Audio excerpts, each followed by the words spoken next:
you.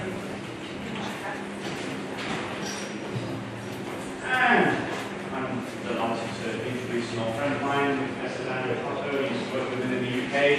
He's now moved to university. I used to work at University University. I worked at Australia. Dan's well known for his work on a number of fields, and he's going to talk about coding processing, but also from the perspective of his position for radical naturalism. He's got a new book out on that, on evolving radical naturalism, just out in Verifying. Take it away, Dan. Thank you very much. And as all previous speakers have said, it sounds a bit fuzzy here. Yeah? Am I just getting feedback and projecting it? Yeah, there's feedback. So, as the previous speakers have said, I think this has been a fantastic conference, and really all questions people put it together and make it happen. Still a bit fuzzy. Forward. Forward now? Yeah? Is that better? Oh, it's only happening over there? Okay, so I'll make myself better positioned in the world for some pullback. So I'm not going to rehearse, as we've been here for so many days, the details, the backstory of what predictive processing is. I want to get right into an issue which gets picked up in the literature, which is how did we get in a position to, in fact, begin this guessing game, and what's the story behind it. So this is going to be a more theoretical bent, perhaps than the empirically based talks we've heard, connecting it up. I think that what's important is to try and figure out what's the best kind of machinery, and also in this respect, I'm going to be picking up on that debate that was going a little bit between Jakob and Andy about how we should understand it, and I'll offer a positive theoretical solution, and we'll see how far we get with that. So, as we know already, the analogy that's drawn on many places is this analogy between what scientists do and brains do in terms of making their best guess based on whatever evidence they've got about how things are in the world beyond. And that is the kind of driving feature that's kind of helped us renovate and rethink and revise cognitive science from its kind of more traditional beginnings where brains were lazier and model building was more kind of a feed-forward process, right? So that makes this whole thing very deeply interactive. All of this I have only praise for. I think this is a great maneuver. The question I want to draw attention to is this analogy that comes up everywhere, and just how strongly and how seriously we need to take it. So here's a quote from Andy, and this shows up after some very neat experiments, which I'll come back to in a little while, about brain reading. So in the context of this, it was the activity of scientists to try and discover, which parts of the visual system were actually being activated with orientation taken by the subjects based simply on the data that they had. And of course, what they have to do here is work out statistically, as a best guess, what those connections might be. And at that point, Andy tells us, the experimenter is here in roughly the position of the biological brain itself. Her task, made possible by powerful mathematical and statistical tools, is to take patterns of neural activation, and on that basis alone, infer properties of the stimulus. So, what scientists are up to there, so brains seem to be primarily up to in their job in predictive processing story. Where again, we have the same story centrally, pivotally in place for Jacob. The problem of causal inference for the brain, analogous in many respects to our everyday reasoning about cause and effect, and to the methods of scientific methods of causal inference. We heard much about that yesterday. So, very essentially, again, the idea that what's happening for brains is pretty much what we would be doing if we were full-fledged scientists. And this, I think, actually comes, Phil's corrected me, this is in the past, this is actually him reporting on the view. I don't know whether or not he would endorse this or not, but in this passage, he's actually just reporting it. Describes the position, it's a quote, a scientist explaining some discrepant evidence is doing the same thing as the oculomotor system controlling the trajectory of a ring. So these kind of remarks are put, if you notice, keen eyes will notice that, in fact, they were a little bit qualified in each case, so I'll come back to that. So the question I might really want to focus on is, how seriously should we take the rough analogies Andy puts it, or in Jakob's case, in which respects should we take it seriously? And here's one thing that comes up in the literature quite a lot. So I take this to be not terribly important adjustment. So if one says, look, it's inferences of that kind, but they're just, you know, they're not explicit, they're just implicit, then I think we're taking the analogy pretty seriously in one sense. We still might theoretically take it less seriously when it comes to caching it out ontologically, but we'll come back to that option in a little while. Or again, the same kind of thing comes up in other places where we might talk instead of an explicit, implicit divide, but the conscious, non-conscious thought. So I haven't been consciously aware of making differences, but here I am doing it all the time, and the brain is doing it on my behalf. So if that's right, then if those are the only sorts of adjustments, I take it that the common denominator would be that we are taking seriously that there are contental inferences operating at some level, and that indeed that would be favoring, at least on the face of it, a Howey inference to the best explanation, perhaps story, where these inferences are contental aimed at the truth if we're modeling it directly on what scientists seem to do in the lab when they're trying to work something out. So this is going to be pivotal important in the analysis as we go along. So yesterday we saw that for Jacob, the PP paints a picture of the brain as a secluded inference machine for that reason. And it assumes this stark world, mind-world schism, which he thinks brings us a kind of a strong form of skepticism, as we saw, and he thinks that's a feature, not a bug, right? Not something we want to worry about. And hence the Nosferatu kind of in the coffin story, which I guess as I've thrown in a few symbols so that we can keep track. Now, this is a non-epistemic worry. The standard and traditional worry about those kinds of forms of skepticism is, how did you even get in a position to be making judgments about a world in context? I mean, one only has to go back to the traditional literature from Putnam here, right, about the problems about brains and bats that haven't been out and about. And how, if they haven't encountered these things, how are they getting at concepts? Where are these things coming from? Now, this is going to be a theme that I develop as we go along. How is it they get in a position to be making mistakes or getting it right if they don't have the fundamental concepts? This is independently of the epistemic worry. This is the conditions upon which they're able to make these kinds of errors. So if minds are fundamentally secluded from the world, from the start, how do they come to have content to refer to or about it in its aspects? So the brain in the back problem was, how do I ever get to worry about it being sunny outside if I've never been outside to get concepts of sunny and outside? So I can't make those kinds of errors to begin with. And on the face of it, I would suggest this is one of the reasons if we want to deal with this problem, want to push towards this line. That's why we might want to go more to the Silver Surfer team and get outside of the stuck positions. And here's a line of argumentation. But ultimately, I wouldn't want to deny, or don't deny, that and this was coming up in a different sort of way in some of the other forms in which content-bearing mental states might play a role. And I'm thinking of films, for example, talking about how narratives might shape our thinking. So I don't want to deny that, and I certainly don't want to deny that we might have very much like in adult scientist style truth-preserving attempts at inference at play in this. So that can also be part of the story. But I think those are really late developments. So the proposal that I want to put on is we can combine some aspects of Clarke's and Howey's proposals, and I'll explain this in a particular way, in a very particular way, with some adjustments to each, perhaps.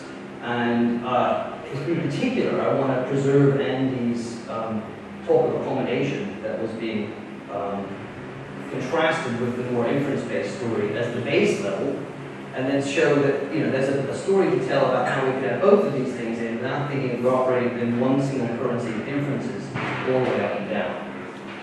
So, put it briefly, the kind of punchline I want to try to get to is give you some reasons to think that we might start with the idea of purely accommodating and attuning what I'll call contentless minds, but under the right conditions, some of these minds become capable of truth-seeking contentful inferences at the high end. And unfortunately, for the space of time, I'm not going to get into all the in-between possibilities, which are many and various. So I don't think we have, I don't know, we've said something about mental simulation and all those kinds of things that we were just talking about in the dreaming case. So that's not something I think we've got to. So those are the two ends, but I don't think we want to say all of these share the same cognitive properties vis-a-vis content. That's the idea. So I want to try and motivate why we should be aware of that. So this actually I got from the Berlin School of Mind and Brain. They used it for a different purpose, so they constructed it. So I thought this was perfect given the silver surfer analogy. Though I never served a day in my life, and I think I would have tried this would just be a failure altogether. Okay. So let's look at an ultimate challenge that Andy poses for himself, but I think, which in the book I think doesn't get fully answered in the way that I would want, or at least given the set of questions that I've raised here. But the way he puts it is, he asks the question, more or less, where does the brain get the conceptual resources? So this is the question I'm interested in. And background knowledge needed for representing information and making inferences in the first place, in the first instance, in the ultimate origin question. Where's that coming from? And Andy puts it like this, so it sounds pretty close to this way of this concern. How does the knowledge that powers the predictions that underlie perception and action, arise in the first place? Now the answer in the book is this: bootstrap heaven. We take a few visits to bootstrap heaven and we'll get what we need. So I'll just give a few quotes. I think we've heard this story a few times, but I just want to make sure that everyone remembers all the detail. Prediction-driven learning exploits a rich, free, and constantly available bootstrap-friendly teaching signal in the form of an ever-changing sensory signal itself. So the world can be relied upon to provide a training signal, allowing us to compare current predictions with actual sense patterns of energetic inputs. And this allows well-understood learning algorithms to unearth rich information about the interacting external causes that are actually structuring the coming signal. That's a bit strong, yes, given Jacob's point, but modulo that for the moment. I just want to focus on the idea that we could get there.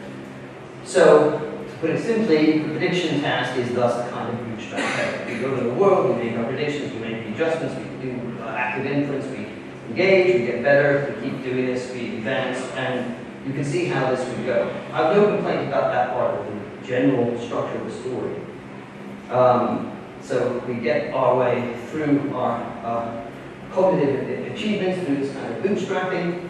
And look, even Jacob has much the same kind of story, even though he has this other more secluded picture. So he says, the solution to the problem of perception must have a bootstrapping effect such that perceptual inference and prior belief is explained as being normative in one fell swoop, without helping ourselves to the answer by going beyond the perspective of the skull-bound brain. So, similar story here is that we somehow engage in this kind of attuned activity over time, but here, of course, we don't think of it quite the same terms as Andy presented.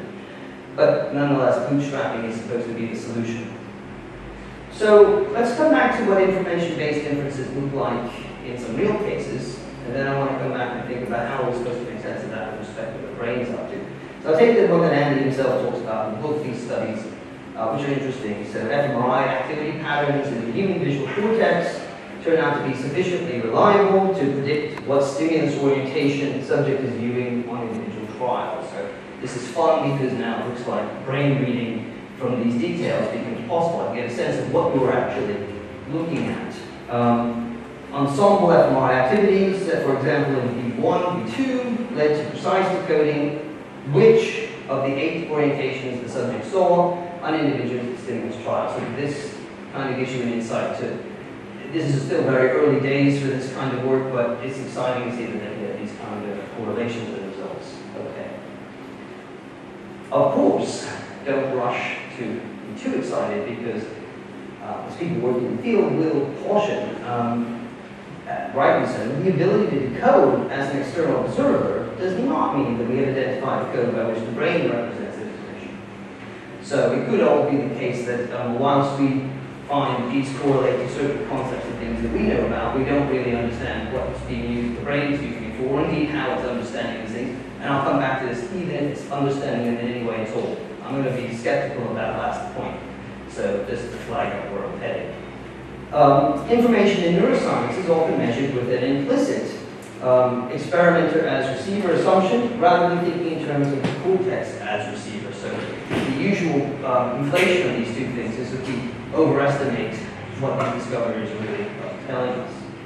And look, I mean, bootstrappers, at least Andy is particularly alive to that kind of concern. So in the book, he acknowledges that we must not conflate the perspective of an external observer of some system with that of the animal or the system itself, right? So we're not going to make that kind of rookie error. We are told the way to do this is to consider only evidence available to the organism, brain, and system, or take a pick there, whichever one we're doing. And this is where we're really getting to the nub of it. So what does the brain, perhaps in this case, or the system, actually know? And here, Andy's got it in scare quotes, and advisedly so. So all it knows about, in a direct sense, are the ways that its own states, spike trains, for example, flow and alter. That's the starting point, right? The brain must try to optimize the inferences about the world, starting only with such slim pickings of the sensory evidence. And Clark stresses that the task of generating optimal inferences about hidden causes, starting from such minimal sensory evidence, is a very formidable task. Yet, in essence, it's the task of the biological brain. So here we have the packages. So this is the beginning of the bootstrap method. That's where you start, but as long as we start with that slim evidence, we start making our predictions, and we start inferring how things might be, we get feedback from the teaching signal, and we eventually get better at this. Okay. But here's my worry. That's already to assume that the brain is in some sense capable of inference and evidence manipulation. And I wonder how we got the resources to do that kind of thing. And I'll try to explicate the nature of the worry. So the idea would be, as long as we were starting out giving the brain some kind of inferential role already, and some kind of way of evaluating this as evidence, and some way of representing information and drawing inferences, then we might, I'm not going to criticize or get into the issue about whether the bootstrap story works once it's got off the ground. But the comparative case would be like this. If you've got a little bit of fire going, perhaps it's not so possible to think how you might eventually build that fire up.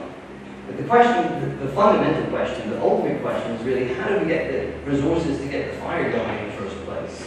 And I want to suggest that we really, with the slim pickings, it's not slim pickings of evidence, but whether we can already take information as a kind of evidence or take that picture for granted. And that, I think, is the Achilles heel that might push us back to bootstrap health. If that's the question you're asking. Okay. So let me make a comparison, just a very ordinary real science case. So here's a geologist's tale. This is how we do inferences in other cases. So if we imagine a rock formation from which some piece of geological history is going to be inferred, sitting there, a stratified formation with a layer of coal sitting on top of a layer of limestone.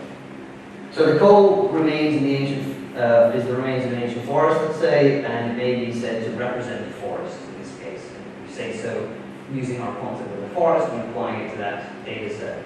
And the limestone is a deposit of an ancient sea, and it represents the sea, right? I have no problem with any of this. And the fact that the coal stratum sits above the limestone, the spatial relation, represents it being the case that the sea came before the forest, and you can make all those inferences provided, right? The information itself is there in the rock formations.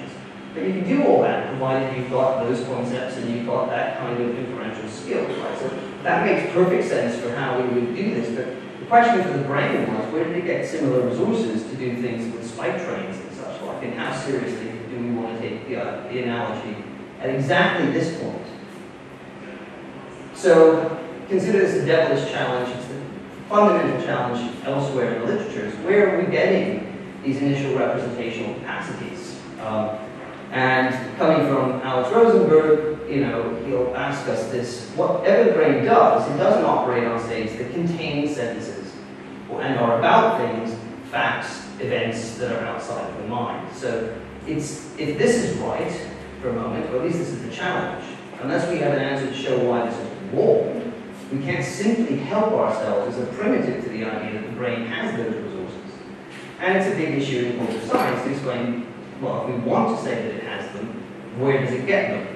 And that, I think, is the way that I understand the ultimate challenge, and therefore the bootstrapping answer doesn't really get to it. It kind of assumes if you had that machinery up and running, or we can safely assume as a primitive that the brain is doing these sorts of things already from the get-go, then we don't have this problem. However, I think the dilemma is that if we run it this way, we're owed a deeper story. Now, there's various ways people can handle it. I know them pretty well. One is to say, look, that's somebody else's problem for later. We can run the story this way, we can take the assumption. And I'll come back to a number of other possible maneuvers. But I think the challenge has got to be taken seriously. And the question is, how do we answer it, or what do we modulate in the account? So that's the, call it the devilish challenge from Alex Rosenberg. Okay. And here's, to make this more poignant, here's kind of some quotes from Andy when we're talking carefully about what the nature of information is. And I don't think he's making a mistake in thinking the information is already contentfully packaged, right? So the information is much the same as it would be covariance, story, or subscribe. So the term information here is used simply as a description of energy transfer. Talk of information is ultimately cashed out in terms of energies impinging on sensory receptors. So if we've only got that, it's hard to see how that information, unless we've already got resources on the brain side of things, is going to be treated as evidence, right? So that's the question. So information talk thus makes no assumptions concerning what the information is about. That's perfect for the starting point of the bootstrap story. It's not making assumptions about how things are in the world, and you build up from there. But I think the situation is more pronounced. The bottom line is that actually without an answer to the devilish challenge of where brains get the background contents or representations, capacity for representing information, not just having information impinge on them, we're only entitled to a much weaker starting point. Information talk thus construed, to make this slightly different, can make no assumption that information is about anything at all. So if I was to spend longer on this, covariance isn't already built-in intentionality or aboutness. And that's actually one of the fundamental problems. If you had a story, which I'll look at in a minute as a possible solution, like Millikan's story, then you might try to explain how it came to be that information is about, because you have systems that respond in ways that consume information in particular ways. I want to talk about that and some of the problems that arise there in just a moment. So if you're thinking, well, surely there's an easy way to answer this, I want to look at what I think to be the most favorable answer and raise some questions about how that might go. But the idea would be, we're only, it seems, until we have that fuller story, we're not really entitled to talk about information being about anything at this point. Okay. So that's the road into what I consider bootstrap hell, right? Unless we have an answer to where we're getting those resources, we really don't have a good account of how to take this analogy seriously at a theoretical level.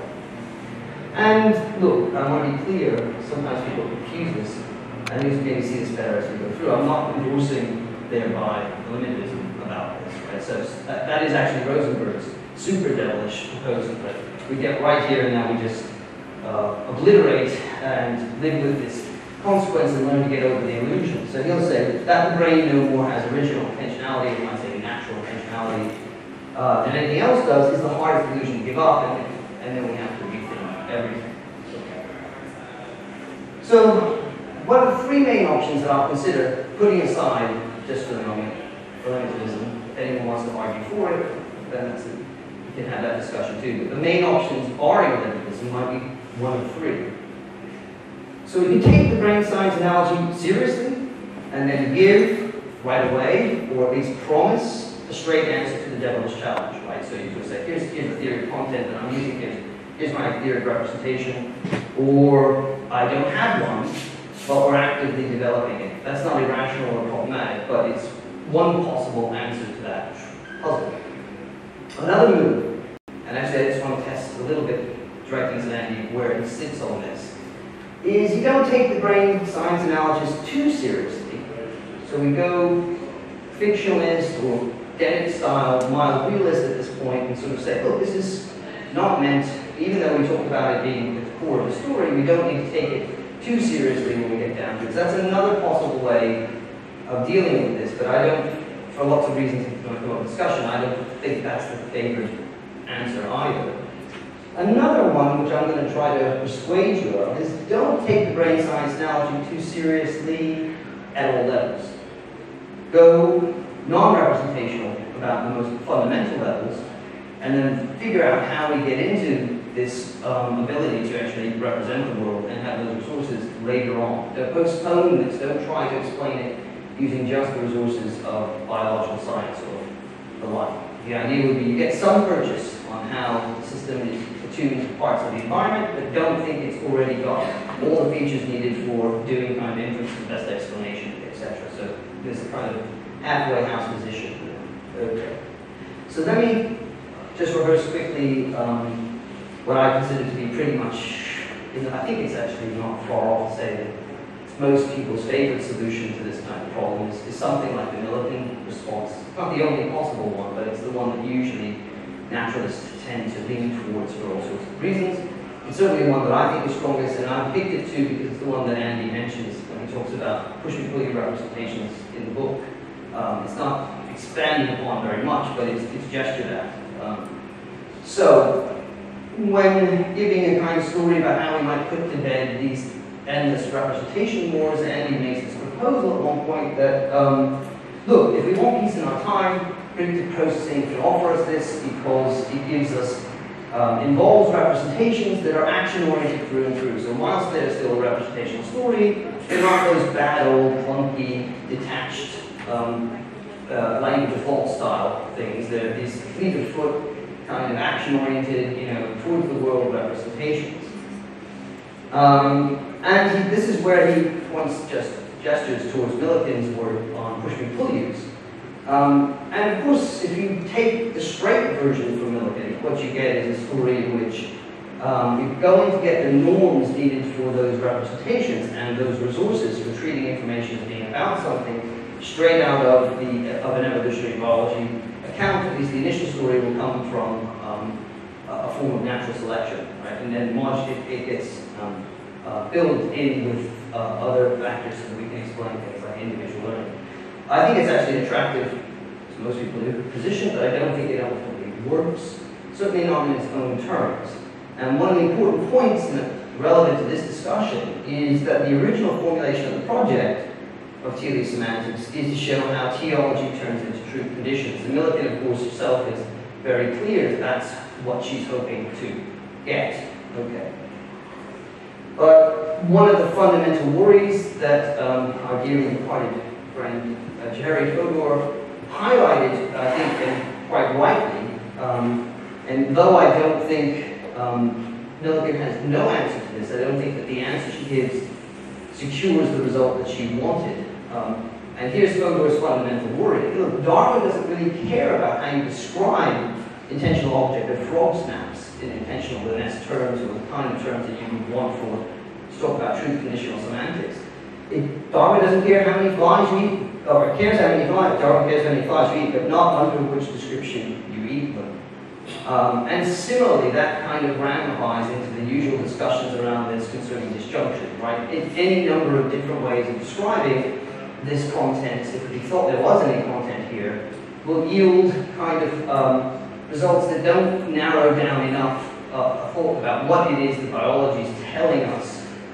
There is on top of that the thought that there's no proximal causation on these stories, right? So we can have mechanisms put in place structurally by the past, but they're not actually causing any activity in the here and now. And I think that's a good feature of these accounts. I don't think that's a bad feature, but I think that in terms of the idea that contents are driving activity, it's incompatible with this story unless this is significantly modified. Okay, so yeah, in the case of the frog's visual motion detector, fly, or moving black dot, or any number of other equivalent ways of describing that content, are all going to be equally good or equally bad, or superfluous or unnecessary to our explanatory projects. And this just keeps coming up in the literature from people on both sides of the representation, anti-representation debate. Here's a few on the anti-representation side, but many hold that it's just that kind of semantic truth conditional mapping that we don't get in these cases. Holman talks about a fundamental distinction between functioning properly under proper conditions as an information carrier and getting things right, objective correctness, conditions of truth. And Putnam, noting the same kind of gap, puts it a little bit more punctually. He says, Evolution will give you more intentionality than you pack into it. So you're going to interpret the system as thinking this or responding that and making intellectual errors, but in fact what you really have is a system that doesn't in fact make any kind of judgment on the state of the world on that model. And look, even people who are ardent representationalists have worried about the connection here. So for birds, there's a root mismatch between representational error and failure of biological function. Millikan's position is more sophisticated than just that, but even so, the fundamental worry the photo raises still hounds it. Or when Stitch, we had a little bit of this in the discussion yesterday, raises the issue, natural selection doesn't care about truth, it cares about reproductive success. And Montague, you can just wash, rinse, and repeat if you think, well, I'm not going to deal with truth conditions, I just want to weaken this a little bit, have accuracy or other forms of conditions, theoreticality, or such like. The same fundamental problem, I think, returns about the norms, about the way in which we have to have some form of satisfaction conditions and description at this level to understand how the systems get connected to the world. So evolution doesn't care about verticality, it doesn't select for verticality per se, right? This is the idea. And that shows up then often when people say, well, what really matters is that we establish the right correspondences, not that those correspondences are represented by the system. So the fundamental story here is something like explanatory power resides solely in a functioning isomorphism between the mind and the world. As long as that's in place and those in the right circumstances and situations have been carved out, you're going to get the right results in the best scenarios, but you don't have to think that the system is actually representing those situations thereby. So that's why, for a scholar, as he says, there's no obvious reason why the functioning isomorphism must have truth conditional content, even though the correspondences hold. And by the way, if you then spoke about them using your own concepts, you might say something true or false, right? You might say something about what the bee's doing, or what a creature's doing in your own terms that tracks that same set of correspondences, but now using concepts and resources that make it such that what you say might be true or false based on what you see. Okay. Now look, just to point out that the whole push me pull you story was always for Millikan, even at that base level, completely committed. She says push me pull yous are kind of disjointed facing things, but also they have the property of having the full-fledged truth conditional representational properties, even though, as she puts it, they're like zero. The representation is the same way that zero is a number, right? So they're the most minimal kind, but yet this is the one feature they have. So for her, biosemantics was always supposed to provide a flat-footed correspondence theory of truth. I just want to stress this point, because I don't think it's often made, but if you really look at Millikan's wider work, she elsewhere tells you what was the background of the project. It wasn't coming out of the need to explain the biological phenomenon, per se. It comes actually from a desire to complete one of Sellers' projects, which is to combine the Tractarian picture of content with the use theory of content in a naturalistic setting. And so get that in early on, so that we can then later explain how language has these properties. That's an admirable thing in its own right, but that would explain why there is this systematic mismatch between trying to get it just out of the biological story and what's needed to explain things that systems have act in biological circumstances, and then thinking, well, this is an overlay or imposition on that rather than something that comes out of it. And that may be why this particular feature is so problematic. Okay, so this is Andy's famous having his cake and eat it too, and as I often think, that's not a cake I would want to eat or have. Andy has different tastes than me, but that whole bottom purple layer is bothering me. So I want to move on from, like, well, what do we do if this little story or the analysis holds up? Then we have a worry about using that, at least traditional best chance count, to get at our theory of content to fix what I call the devilish problem. What then might we do? I want to now just sketch a positive alternative. This is like a sales pitch to Andy, see if I can convince him that you get what you actually need, as the Stone said. You know, maybe not what you initially wanted or thought you needed, but I think actually that gets around the fundamental problems I think that are there in Millikan's account. It gets you enough, but it also wards off the Alex Rosenberg limitalism, right? And I think if this works, it should be enough to get the notion of accommodation and attunement, but sans truth conditional content which means that you have a way of thinking of that, these kind of base ways in which systems engage with the world and are targeting at the world, but which don't then commit us to those kind of over-intellectualized stories or ones that might be otherwise tricky to explain where the resources for the picture come from, given what I've just argued. Okay, so the idea is a salvage operation, take what's best from these naturalized theories, and Millikan's in particular, and put those of theories of content, but put them to use to provide, instead of a semantic theory of basic representations, give a non-semantic theory of a different notion of intentionality, directedness. It doesn't fall prey to Fogler's problems or any of the other ones just listed. That's the idea. And you get this, by the way, it's not just me in the literature who kind of picks up on this in a number of places. So Millikan has not provided people, say, an adequate theory of content for many reasons to say, but her technical apparatus does define a relation that can hold between a system's state, mental state, and properties sometimes instantiated in the environment. But the relation so defined is not has its content that is the overarching problem. And you get sometimes in some moods some similar kind of things from people like Peter Godfrey-Smith, where you have, you've got the biological function gets you an important kind of natural involvement relation, but not representation or anything close to it, not at the basic level here. Or even Rob Rupert, who's an avowed representationalist. But when you really check under the hood, he's not a strong semantic position. And I'll come back to this whole use of the term. Sometimes people have positions which, if you're assuming that representations must have content, many people are talking about representations in ways that don't. And here's, I think, an example of that, right? If you're just talking about some privileged relation to some bit of the environment, that's much weaker than talking about the idea that has semantic content. Okay.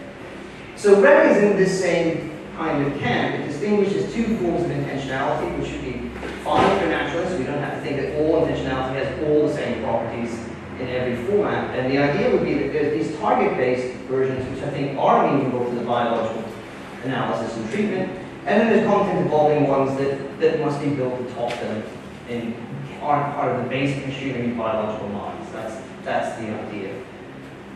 As a comparative case, then, the stories, strangely enough, though we always bill it as radical, the position, I think, turns out to be the more moderate of two extremes in this respect. The other positions claim that there's going to be content all the way up and all the way down from the get-go, right? Wherever there's a system that's engaging cognitively with the world, it's got to be representing truly a falsehood. That's the extreme version, even if it's only doing it by means of push-me-pull representations. Or on the other side, you have a position that gets consistency by saying, look, there's just no content anywhere up and down the spectrum. So it's not, if you want to get rid of it at the base level, you just say, there's a lot of versions of enactivism that actually say just this, that there is then no content in the human language, there's no content anywhere else. And the position that we occupy, the one I'm trying to promote here, is one in which we dealt with other places where content comes in late in the day as a special kind of achievement. It's not part of the basic machinery of the biological mind, and thereby we can use the resources of the non-contentful mind to explain how we might actually get content into the system when other things are in place. Think of the bacteria problem that we've had a few times. The answer is that bacteria don't think true thoughts, though they are actively engaged with the world and attuning to it. We don't have to treat them as in making inferences the best explanation. That might be false. We can avoid that on the story and yet say that is something that we do. And so the fundamental idea is that the continuity comes in a different way when we understand intentionality. The basic form is not already contentful. Similar position just in the state space, actually very similar to the position that Hugh Price advocates, just so it's clear. The only difference is he calls the first covariance and tracking story representation with a subscript 1, and the content-based, property content-based representation subscript 2, and then he says you must not mix these two things up. So it's like having them in your medicine cabinet. The one medicine you must never mix up with the other one, but both labeled the same except for a small subscript. So I think that's just a Shakespearean, by any other name. I think Mayim Frege is the reason I don't want to call those representations is that they really have different properties. So we can do better by actually indicating one has lacks the content, and we can be more precise about how we distinguish the two. Okay, but otherwise that's fine. So coming to the conclusion, on a rep rendering, the initial position of brains is not to be understood in terms of making contentful inferences about the environment, but in their playing a part in actively accommodating and tuning organisms to specific aspects to it, which I think is congenial to the predictive processing story. That's how one might begin, I think, to reply to both the devilish challenge and actually Howey's more, what he calls basically friendly challenge to an activist, to say how they might avoid an epistemic inferential reading of self-evidencing that entails an evidentiary boundary and thus decoupling it. Because the answer here is it's not already imbued with epistemic properties. The system isn't really representing these things. So we read that onto the system. That's not, I think, necessarily a feature of what the system is doing. So that's what I'm hoping to resist. And I don't think we have a good story about how it could be doing those things without the backing story or an answer to the devil's challenge. So that's the other part. Very quickly, this isn't a one-ring rules from all story, so I want to set that people have been allowed free. There's going to have to be other parts of stories very much in line with Richard's account yesterday in order to tell this whole thing fully. I would say something, maybe I can skip that. I don't know how much time I've got. No. I just want to skip these bits. These are more like how you might handle the equations if we don't think of them as contents that are driving actions, but rather as the other constraints, making it clear that these are much more like covering laws that might explain or which we have to work within. But I could explain that if need be. So I'll just close on this thought when Andy says, you know, why not ditch the talk of inner models and inner representations and stay on the path of true and activist virtue at one moment? And I guess my answer is, yeah, why not? What are the reasons for not doing that? And moreover, to sell that little, you know, it gets you out of hell with a get out of hell card for free. Okay, thank you very much.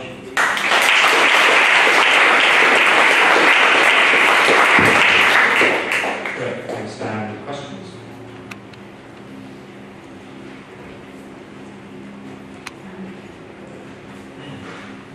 Thanks, Dan. There's an awful lot going on there, but the only bit that I think I really want to say anything about is the bootstrapping. Okay. So I think that what's being put forward in that bootstrapping argument when I use it there is the idea that you can have what's an effective contentless learning architecture that very rapidly delivers content. Right. And the idea would be that that architecture is some sort of multi-level system that is trying to use each level to predict activity at level below, hook up the sensory inputs, and actually happens to hook up the motor output, so I don't know that means to begin with. But the idea is, okay, now by trying to get on top of those sensory signals using this architecture, you're basically going to try and compress the signal again and again and again. That's what you see in around Ballard's early sort of predictive coding in the visual cortex. Now, the way I want to think about that is that what that, and that's done with random initial weights. Right? Yeah, right. So you know, about the random initial weights, you could say there's random knowledge in the system, and no one thinks the biological brain for unstructured entities don't start off somewhere. That makes a difference. But I think what's important there is just a demonstration that, as it were, you can get a lot now just by trying to predict the sensitive signal using an architecture that is given to do compression. That's kind of what it looks like.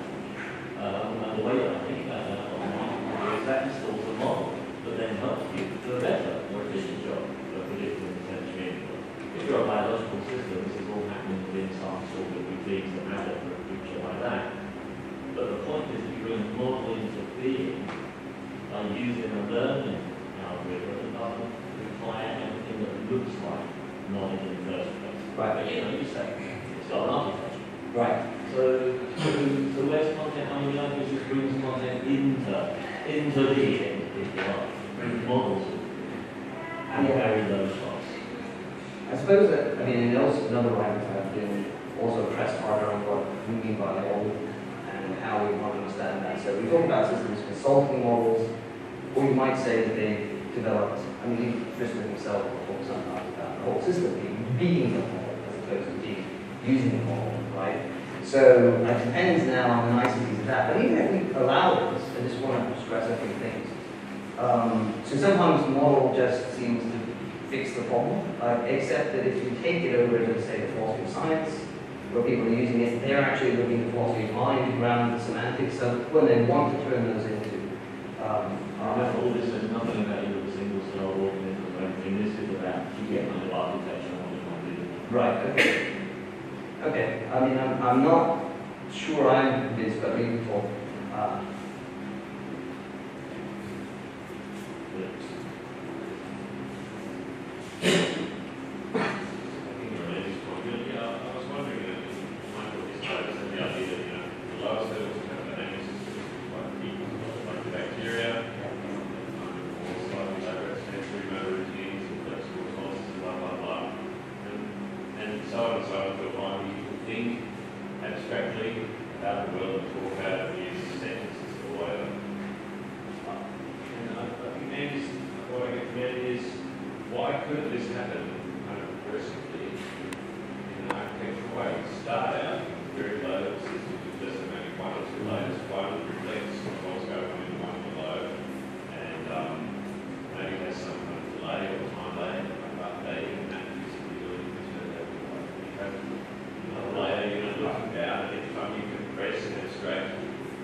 Well, I think that... Rather than fighting over a word like content or representation.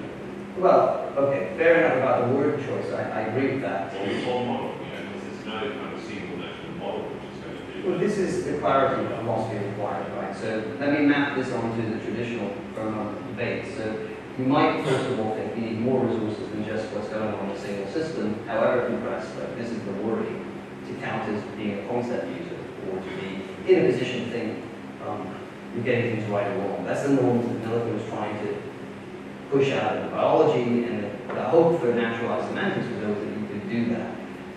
I don't hear anything about how, in the story, or the complexity about how that kind of normativity perhaps comes in. So maybe that's something I'm missing, at least in the traditions. I'm no problem with the idea of like we need to be careful about the use of the terms. We also clarify what properties they have. So I agree, although it's also the case that in some of these accounts, not predictive processing here, but the alternatives that I was discussing, the tendency is to aggrandize the capacities of these very basic systems, right? So they turn out just, in order to be cognitive, to have full-fledged representational context. I mean, what I'm hearing from both you and Andy is that's not a function, a problem for this account, it doesn't start there, right? That's the idea. What I'm not also yet convinced by, if you like, is there no difference between the capacities that get installed when you can think explicitly, represent using concepts, and make judgments that can be true or false, right? So I think it's just abstraction. There are other features to that normative space, right? So there's that long literature there. So I think those are the things that I'm concerned about, and how that augments and transforms the capacities of these systems. And if I had longer, I would have said something about why I don't think it's just a straight compression story, right? There are other things that come into place, like social scaffolding. I know they're part of the story because you allow for culturally designed environments. So the question is, in the end, what work are those things doing to enable certain types of thinking or ways of thinking, right? So that's the question that I think I would really, if I had more time, I would press back and say, look, I think they do more than just the kind of, learning how to do compression to get these concepts. All right, so that was going to be my question, was to get some a bit more details of how you go from a no content to content. Sure. Because you seem to have a story that you're achieving here that I'm not 100% clear on. The positive alternative. That's right. Yeah, sure.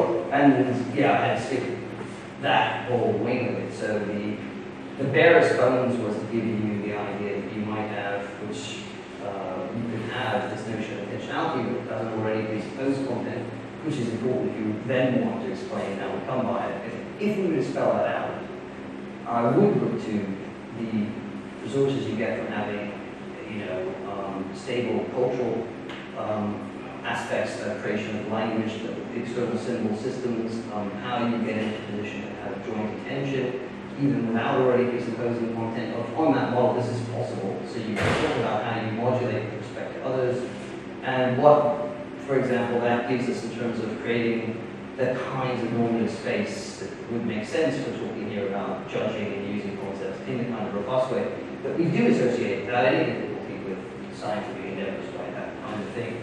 So that it seems that there's a lot of stage setting and practice that has to be put in place in order for that to be in the picture. Detailing all of that, that's a project that normally the structure that I would be talking about would be done by philosophers who aren't naturalistically minded. In fact, anti-naturalistically minded. So the thought would be, how could you convert that to another project, or can you convert that kind of apparatus situated in a more naturalistic setting and use that to explain how we come by these more sophisticated forms of capacity, right? So I don't think that's incompatible. I would have said I don't think that's incompatible with the story. What I think is that, I picked up on Richard's point yesterday, you're going to need other machinery like niche construction and material like that to explain how we get in a position to do such things.